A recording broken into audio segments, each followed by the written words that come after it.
And Happy New Year to you. Thanks so much for joining us here on Sullivan Smart Sense. I'm your host, Heather Sullivan. We really appreciate you being with us. And today we're going to talk about such an important topic, but it's a challenge, I know, for a lot of people. We're going to talk about setting your financial goals for the year as we're beginning a brand new year. But I know a lot of you are like, I'm barely making it. We've got super high inflation still. We're just coming out of the holidays. I've racked up credit card debt and all kinds of challenges that people are facing right now. But I have an expert who's going to help us make all of that easy and answer some questions for you to help you set some realistic goals that you can meet so that you have a really successful year. This is one of my favorite financial experts.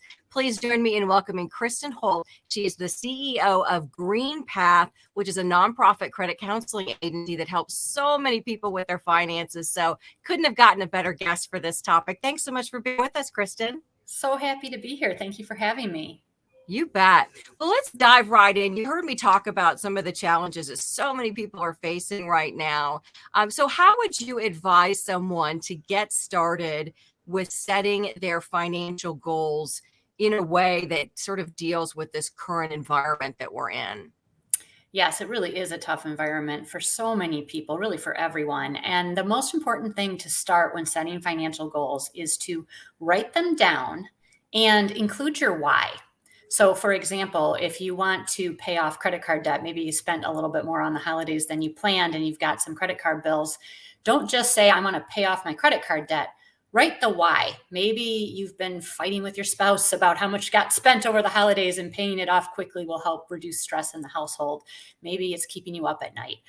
Whatever it is, write down not only I want to pay off that credit card debt because I'll be able to sleep better, or because there will be more peace in my household and my marriage will be happier.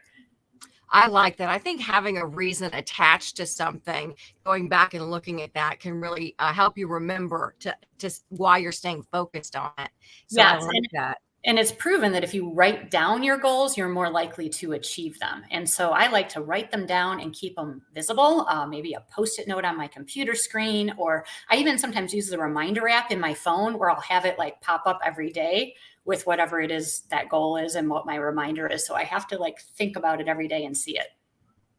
I think people feel overwhelmed sometimes when they are trying to set financial goals, whether it's paying off debt or saving more money.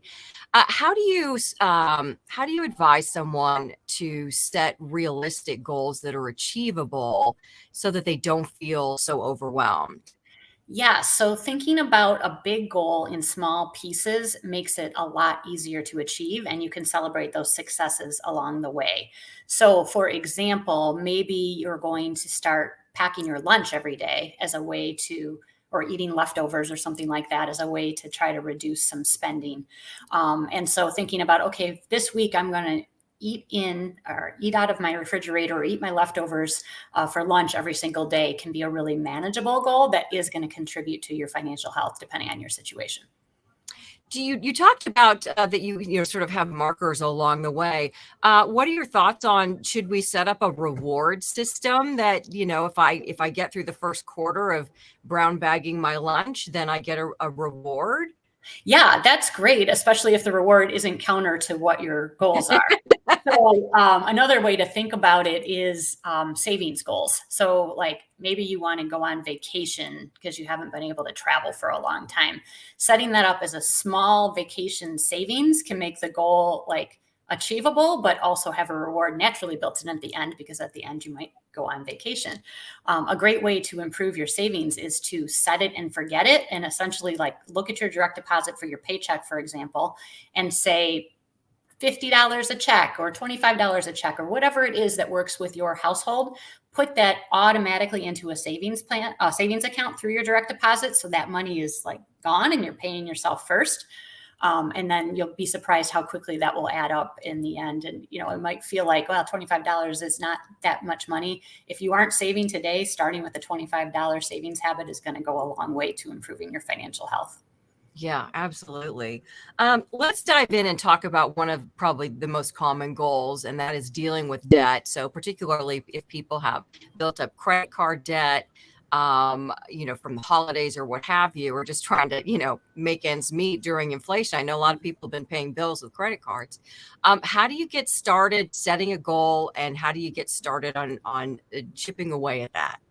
Yeah, so this is where GreenPath can be a huge resource to everyone who's watching this. We're a national nonprofit. We've been around for over 60 years, and we help people with credit card debt every single day in a way that is manageable, that fits within your household budget, in a way that will save you money and you will start feeling better. And you're repaying all of your credit card debt. So it is healthy for your credit score as well, because you're not like settling it, or it's not going into collections or anything like that.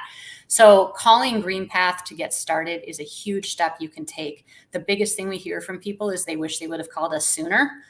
So I really encourage people to reach out. We're going to do a personalized free counseling session for you.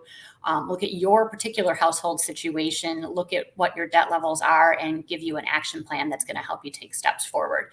If you have credit card debt, we offer a debt management plan, which enables you to pay off that debt in a 3 to 5 year period. And we take the money automatically out of your account and then manage all the payments for you. So oftentimes people might have credit card debt across 5 credit cards or something like that, very common.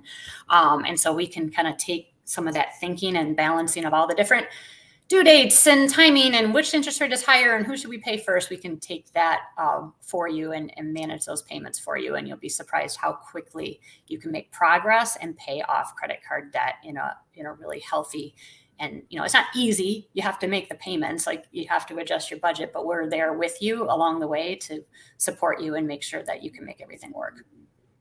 What are the changes people can make or usually need to make? Because I'm sure if they're looking at these debt payments, they're like, well, I just don't have enough money to make these payments. How are you saying I'm going to be able to do this? What kind of changes do people generally need to make, or can they make, to be able to afford making those debt payments? Yeah, so through a debt management plan, we're able to renegotiate the payments and often get the payment amount to be lower because we're able to get the interest rates reduced. So that is step one, that we can get those payments under control and into a more manageable place. Then we're going to work with you on your overall household budget. And sometimes the first step people need to take is just writing down and keeping track of where everything's going. Sometimes it's just hard to know, like, where is the money going? Or I took $100 out of the ATM. Where did that cash go? And so helping to get that kind of budget in place, or just discipline, I guess, to keep track of things. And often that can go a long way, where you realize, oh, I forgot I bought this, or I didn't realize I spent money on this. And that might be something that you can reduce.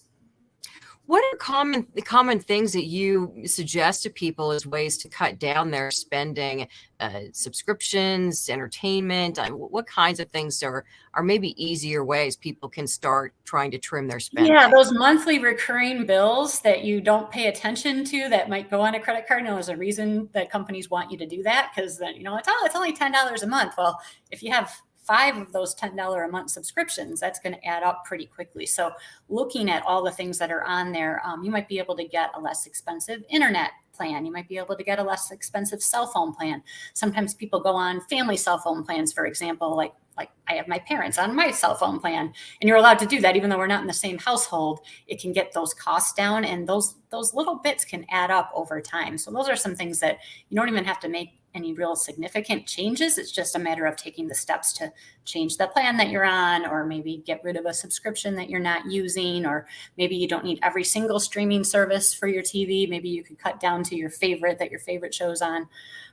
So things like that can go a long way. I like that. Those are good practical steps I think people can take. Let's talk about something that's become very popular just in recent years, and that's the buy now, pay later of financing options. These are these options for folks that are watching that come up when you're shopping, both in store but often online, that allow you to make payments. But what's happening is sometimes people are agreeing to too many. Right. Yeah. So can you talk a little bit about, if, again, now that the holiday season's over, people might be going, oh, I did too many of these. What's your advice in terms of handling a situation like that? Yeah, so there's a reason companies use those, and they're usually to get you to buy something that you may not need. It might be something you really want, but it's not usually something that you need. And it is really scary because you can end up with a lot of these plans, and they're often drawing straight out of your checking account. So the worst thing that can happen is that you overdraw your account and you start getting hit with, those NSF fees from your bank. Oh, that's just terrible. So I would say, number one, if you've already taken out those plans, get a good inventory of what you have and when those payments are coming out to make sure that the money is in your account. We do have the ability to help people with some of those creditors as well. So again, I would encourage people to call GreenPath and we can talk that through. But you want to get a handle on what you did.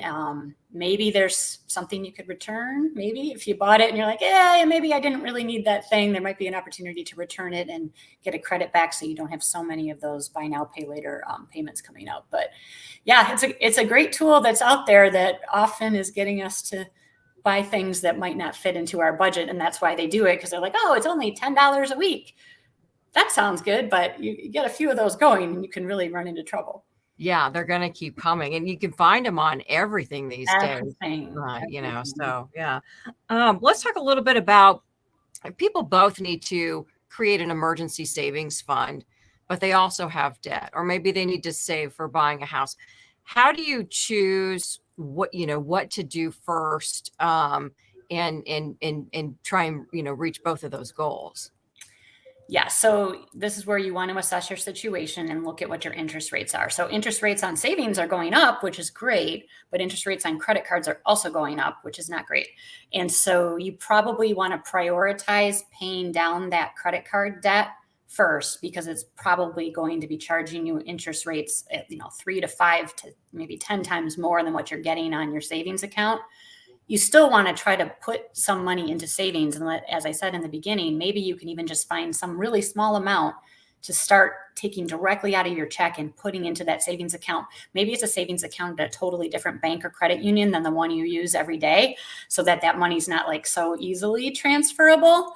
And just getting started with a small goal will help. But I would prioritize the credit card debt if you've got that, and then savings. But ideally, you can do a little bit of both. What would you recommend for how much people should save when they can focus on that emergency savings? How much should people set aside these days? Yeah, so a general rule of thumb is to have 3 to 6 months of your living expenses in that emergency fund. And so that's a good goal to have. But even if you don't have that today and don't feel like you can get there tomorrow, I still encourage people to start.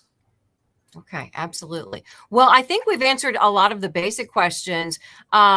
This I want to show is the website, by the way, greenpath.com. If people do want to reach out and get some credit counseling, how can they go about reaching out with you guys, and just talk a little bit about how it works? Yeah, so go to our website, greenpath.com or .org. We are a nonprofit. Websites are funny with all that terminology, but we are always open, and you can call us at 800-550-1961, and we can go through your situation right away. So if you called right now, we would be there, and we can look at your personal situation. How it works, as I said, it's free.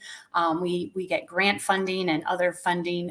You talked to us about our funding that we received from USAA in the beginning of 2022 that helps us provide this free service. And we're going to look at your situation, and we're going to understand what your goals are. If you want to get out of debt, or maybe you do want to buy a house, but you've got other things that are in the way of being able to achieve that goal. And we're going to do a soft pull of your credit report, which does not affect your credit in any way, but it gives us a view to what's actually on the credit report. Sometimes people don't remember everything that they've taken. That's very common. And so we can get a handle of everything that's on there, and then work with you to come up with a plan that will help you get to a better situation depending on what your goals are.